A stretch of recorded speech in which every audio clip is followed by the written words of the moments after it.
Aurobindo school का जो मामला है, दो पार्टनरशिप में आप लोग स्कूल चला रहे थे। बीच में क्या कुछ उद्भेदन हुआ दोनों के बीच में, आप लोगों के बीच में, कि फिर से मामला एक आया था कि स्कूल बंद होने की प्रक्रिया आ गई थी। फिर से सुनने में आया कि 7 तारीख को एक मीटिंग का गठन होने वाला है, बैठक होना है, उसके बाद जो है इस पर निर्णय लिया जाएगा स्कूल को। फिर बीच में एक मामला है आज, क्या कुछ मामला है, क्या कुछ प्रारूप है, बताओ। ये तो पहली बात, हम संत अरविंदो एजुकेशन सोसाइटी का सेक्रेटरी कम ट्रेजरर है।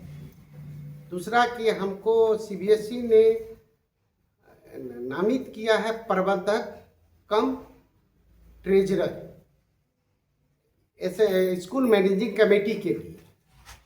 हम लोग का मामला, ये स्कूल पार्टनरशिप में नहीं चलता, ये चैरिटेबल है। लेकिन कोई अपने आप को ओनर बताता है, वो गलत है। मैं ओनर नहीं हूँ इस स्कूल का, सेक्रेटरी और प्रबंधक हूँ।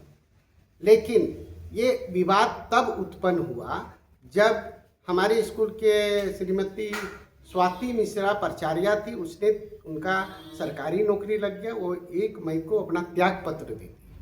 त्याग पत्र दी वो प्रबंधक को, वो जो कि ऑथेंटिक होता है प्रबंधक को ही देना। तो उन्होंने दिया। तो मैं एक फिर मीटिंग कॉल किया कि 31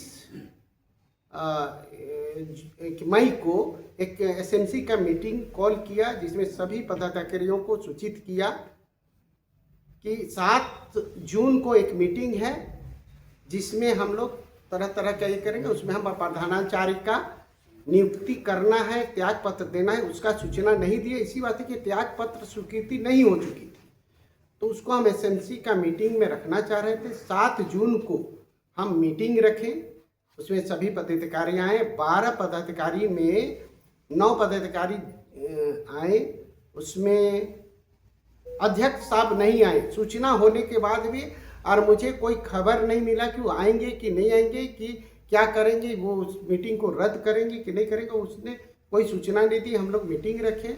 उसके बाद मैंने त्याग पत्र स्वाति मिश्रा का दिखाया सभी एसएमसी मेंबर को, तो इसमें क्या किया जाए।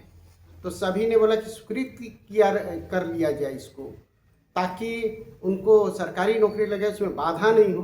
तो सभी सदस्यों ने इसको स्वीकृति किया। और उसके बाद हम लोग विचार मंथन किए कि बिना प्राचार्य का स्कूल नहीं चल पाएगा। तो सभी ने मंथन किए और उसमें से कुछ सदस्य बोले, हमको नामित किए कि आप बताइए किनको बनाइएगा। तो एक एसएमसी बैठक में एक गुड़िया को, श्रीमती गुड़िया कुमारी बैठी हुई थी। तो हमने बोला कि हम, मेरे दृष्टि से वो प्रशासनिक और हर चीज में वो अव्वल है।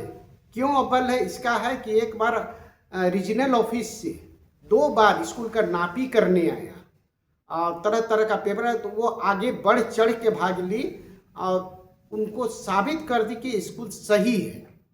तो वो सब का काम, उनका प्रशासनिक काम बहुत अच्छा था कि हर जगह वो, ये हम लोग का 1 साल से लड़ाई चल रहा है। स्वाति मिश्रा के पीछे वो अध्यक्ष महोदय लगा हुआ था, तो टर्मिनेशन, तो ये करना, लंथन लालछन लगाना। यही गुड़िया कुमारी हर थाना में, हर मीडिया में, हर जगह यही ने बढ़ चढ़ के भाग लिया। तो बोले कि अगर ये स्वाति मिश्रा छोड़ती है तो ये मेरा स्कूल को संभाल लेंगी। हर तरह से अध्यक्ष साहब ने बहुत परेशान किया, बहुत ही मनमानी। तब ये जाके 7 तारीख को मीटिंग हुआ और उसमें गुड़िया कुमारी को अध्यक्ष बनाया, ये प्राचार्य बनाया गया। सभी ने सहमति दिया और सभी ने अटेंडेंस में साइन किया। उसके बाद मिनट्स ऑफ मीटिंग का एक रेजुलेशन बना। तो बार बार मीटिंग नहीं बुलाया जा सकता है, जिसके चलते सभी को का घरों में जाके सभी से साइन करवाएगा 9 मेंबर से, जो कि सब स्वच्छ से ये साइन किए और गुड़िया मैडम को एक्सेप्ट किए। लेकिन उसके बाद 9 तारीख को उनको अपॉइंटमेंट लेटर दिए। उस दिन वो अध्यक्ष साहब स्कूल नहीं आए थे, तो उसको फिर 10 तारीख को जो नवनीत प्राचार्या ने अपना रिज्यूम और अपॉइंटमेंट लेटर सब लेके गई तो उसने बोला ठीक है, आपको बनने से हमको कोई दिक्कत नहीं है, लेकिन हम स्वाति मैडम का रेजिग्नेशन को एक्सेप्ट नहीं कर रहे हैं। सिर्फ अध्यक्ष साहब ने उस दिन मीटिंग में नहीं कहा, तो उसका कारण यही बताया कि उसका इनिशियल साइन नहीं है। उसके बाद वो हुआ तो हम आपको एक्सेप्ट नहीं, बैठिए। उसके बाद वो 17 तारीख तक, 9 से 17 तारीख प्राचार्य का कार्यभार संभाली। उसके बाद उन्होंने बोला नहीं, आप पीआरटी टीचर हैं, पीआरटी को कैसे बनाएंगे, लेकिन ये प्रावधान है कि मैनेजमेंट चाहेगा तो 13-14 साल से जो पढ़ा रहा है पीआरटी टीचर भी प्राचार्य बन सकती है, लेकिन उसको पीआरटी टीचर बनाने के लिए अध्यक्ष और हम प्रबंधक दोनों ही जिम्मेवार हैं। कारण हम लोग का कि ये प्रोविडेंट फंड का पीएफ का केस चल रहा था, जिसके चलते हम लोग ने इनको टीजीटी टीचर, कभी पीआरटी पढ़ाई ही नहीं, ये टीजीटी पढ़ाती थी। इनको हम लोग बोले कि मैडम पीएफ कटवाना है, सो आप पीआरटी 5 टीचर ने तैयार है, कोई टीचर तैयार नहीं हुआ पीएफ कटवाने के लिए। बहुत मजबूर हो गए थे हम लोग केस में। हम लोग के ऊपर 10 लाख का ये जुर्माना ठोका गया था पीएफ की तरफ से, तो उसको बचाने के लिए इनको पीआरटी बनाया गया, लेकिन ये टीजीटी पढ़ाती थी, लेकिन वो पीआरटी ही रह गई। किसी को ध्यान नहीं गया कि इनको टीजीटी किया जाए, जिसको आज मुद्दा बना रहा है। उसके बाद ये पीआरटी का मुद्दा तो ख़त्म हो गया। अब हम लोग ने इनको सीबीएसई इसको मान्यता दे दिया कि आप प्राचार्य हैं। रीजनल ऑफिस में इनको लिखित नहीं दिया, लेकिन ये उन्होंने डिनाई भी नहीं किया कि आप काम कीजिए। और 2-4 दिन पहले डीएससी ऑफिस में पूरा टीचर गई थी, लेकिन डीएससी ऑफिस ने भी प्राचार्य माने, लेकिन लिखित नहीं दिए। लेकिन वो ये भी नहीं बोला कि आप प्राचार्य नहीं बन सकते, उनको भी पूरा प्रक्रिया बताई। ये पूरा प्रक्रिया से प्रधानाचार्य बनी थी। उसके बाद ये चलते रहा। उसके बाद ताला बंद कर दिया गया, प्राचार्य रूम में अध्यक्ष के द्वारा ताला बंद कर दिया गया और प्राचार्य का गाड़ी को रोक दिया गया। उसके बाद प्राचार्य जैसे तैसे मैदान में घूम के, मैदान में बैठ के अपना काम कार्य पूरा कर रहे। उसने स्टेज में आके बोल दिया कि हम किसी को प्राचार्य नहीं मानते हैं, तो आज से कार्यवाहक प्राचार्य राखी मिश्रा रहेंगे। तो हम बोले कि राखी मिश्रा को आपको लिखित मिला है, प्राचार्य के रहते हुए आप काम नहीं कर सकते। तब हम विवाद हुआ तो हम बोले कि कोई काम नहीं करेगा, अभी प्रबंधक यहाँ मौजूद है, प्रबंधक काम करेगा। और वो डेली स्कूल में आके अध्यक्ष डेली स्कूल में आके विवाद को खड़ा करता था और टीचर को बुला के अपने चैम्बर में भड़काता था। और जिसका कारण 21 तारीख को उसने मीटिंग रखा, जो कि शून्य हो गया, कोई मेंबर पहुंचा ही नहीं। वो अपने कथन में बोलता है कि मेंबर नहीं आने के कारण 21 तारीख वाला सफल नहीं हो, अपने लिख के दिया। उसके बाद वो एक और मीटिंग कॉल किया, डेट याद नहीं आ रहा है। वो मीटिंग कॉल, अध्यक्ष का क्या नाम था? अनुज कुमार साहू। अनुज कुमार साहू ने फिर एक मीटिंग कॉल किया, जबकि अध्यक्ष को पावर ही नहीं है किसी को नियुक्ति देना, किसी मीटिंग का एजेंडा पास करना या मीटिंग रखना। उसके बाद उसने मीटिंग कॉल किया तो मैं 29/6 को उस मीटिंग को रिजेक्ट किया, अवैध घोषित किया, जबकि प्रधानाचार्य है ही, तो फिर दूसरा मीटिंग कॉल क्यों किया गया? उसको हम है, ये लेटर है मेरे पास, जो कि हम उसको मेल के द्वारा सभी मेंबरों को दिया, लेकिन भी जबरदस्ती रंगदारी से आज 5/7 को मीटिंग रख के पुरानी एसएमसी को भंग करने का उसका ये नहीं, अधिकार नहीं है, उसमें प्रबंधक नहीं है। सेक्रेटरी तो रिजाइन दे चुकी है और उसने पूर्व एसएमसी को रद्द किया, नया एसएमसी को बिना प्रबंधक के रहे हुए वो हमको मालूम चल रहा है कि फिर से हमको प्रबंधक रखा गया, जो कि उसके अधिकार क्षेत्र में नहीं है।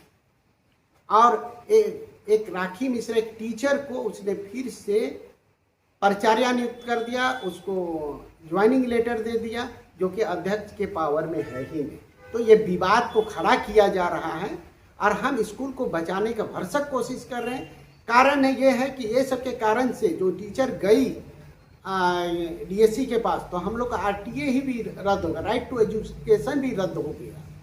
जिसके वो राइट टू एजुकेशन नहीं रहेगा तो हम लोग को एक्सटेंशन में जाना है 27 को एक्सटेंशन में जाना, तो आरटीए रद्द हो गया, तो अब हम लोग एक्सटेंशन में नहीं जा सकते। और दूसरी है कि ज़मीन जो मेरा है, स्कूल का ज़मीन वो मेरा है, मेरे नाम से है, हम सेक्रेटरी हैं, मेरे फादर ने उसको लीज रजिस्ट्री किया था, जो कि फादर 4 साल पहले मर गए। उसी समय लीज ख़त्म हो जाता है, ये मुझे मालूम नहीं था, कुछ दिन पहले मालूम चला, तो मैं उसमें लगा था कि कुछ करके अपना भाई हुई या गोतिया से बात करके फिर से उसको लीज को बढ़ाएंगे। लेकिन अध्यक्ष साहब ने इतना धांधली और इतना प्रोपगंडा फैला दिया पूरा टीचर से मिलके कि अब स्कूल को कैसे बचाएं। स्कूल का जब मैटर आया आप लोग का बंद करने का, अनुज कुमार साहू जी का कहना है कि राजकुमार जी जो है पूरे फैला दिए बातों को कि स्कूल को बंद करना है, अब स्कूल नहीं चलेगा। यहाँ तक कि गार्जियन को भी बता दिए हैं वो स्कूल में अकेले आकर के, जब हम प्रेजेंट नहीं थे। तो फिर आप कह रहे हैं कि नहीं वो सारा चीज़ किए, तो ये बातों को लेकर कि क्या आप लोग डीएससी ऑफिस में गए थे, इस बातों को लेकर के आपका स्कूल चलाना है या फिर बंद करना है, इस विषय पे चर्चा हुई थी? हाँ, इस विषय में चर्चा हुई थी। मैंने ये नहीं बोला बंद हो जाएगा, मैंने ये बोला है कि ये ज़मीन का लीज खत्म हो चुका है। इसका कारण यह है कि मेरे फादर डेथ कर चुके हैं। डेथ के अनुसार मैंने रजिस्ट्री ऑफिस में पता किया था कि डेथ होने जगह स्वतः ही ज़मीन का लीज खत्म हो जाता है, इसको नवीनीकरण किया जाता है। मैंने ये बोला गार्जियन को हम धोखा में नहीं रखना चाहें, हम बोलें कि 31 मार्च 2027 तक स्कूल चलेगा, क्योंकि हम एक्सटेंशन नहीं कर पाएंगे बिना ज़मीन का, जो क्राइटेरिया है सीबीएसई का। तो हम 6-7 महीना पहले गार्जियन को बताएं, अचानक बताते तो गार्जियन बहुत दुविधा में पड़ जाते। इसी वास्ते मैं लगा हुआ हूँ उसको नवीनीकरण के। लेकिन अध्यक्ष साहब ने इतना प्रोपगंडा स्कूल में फैला दिया, पूरा टीचर को इतना ये कर दिया, अगेंस्ट कर दिया, मेरा जो नया प्राचार्य है उनके अगेंस्ट इतना कर दिया कि अब स्कूल चलेगा तो कैसे। और पूरा अध्यक्ष अनुज कुमार साहू ने आरओ को, सीबीएसई दिल्ली को, सीओ को, डीओ को, डीएससी को पत्र लिख के बोल दिया कि ये ज़मीन फर्जरी है, जिसका जवाब मुझे सब जगह देना पड़ा और हम दे ही रहे हैं अभी तक। आप एक सचिव हैं स्कूल के, हाँ, सचिव के नाते क्या कुछ कहना चाहते हैं स्कूल को बचाने के लिए और इन सब जो प्रोपेगेंडा फैला रहा है उसके विषय में? हम स्कूल को बचाने का भरसक प्रयास करेंगे। हम ये नहीं कह सकते कि स्कूल को बचा पाएंगे। स्कूल को भरसक, मेरा 2 चीज़ रिजेक्ट हो चुका है, एक आरटी रिजेक्ट हो चुका है, दूसरा ज़मीन का लीज पेपर रिजेक्ट हो चुका है। हम भरसक बचाने का कोशिश में लगे हुए हैं। हम किसी बच्चा का भविष्य नहीं खेलेंगे, किसी टीचर का भविष्य नहीं खेलेंगे। लेकिन मुझे इतना प्रताड़ित किया जा रहा है अध्यक्ष के द्वारा, अनुज कुमार साहू के द्वारा, इतना वो स्कूल बंद कराना चाहता है, उसका वो हमको सामने लाके बंद करवाना चाहता है। वो तो 1 साल से लगा हुआ, ये पूर्व प्राचार्य को भी मालूम है कि, और ये जो अभी प्रिंसिपल बनी है राखी मिश्रा, इसको भी मालूम है, हम पत्रचार कर रहे हैं ये भी मालूम है। और रीजनल ऑफिस से 2 बार जमीन का नापी हो चुका है, जिसका नेतृत्व गुड़िया कुमारी कर चुकी है। अपना परिचय दीजिए। मैं राजकुमार साहू, अरविंदो एजुकेशन सोसाइटी का सचिव और कोषाध्यक्ष हूँ, और स्कूल मैनेजिंग कमेटी का प्रबंधक और कोषाध्यक्ष हूँ।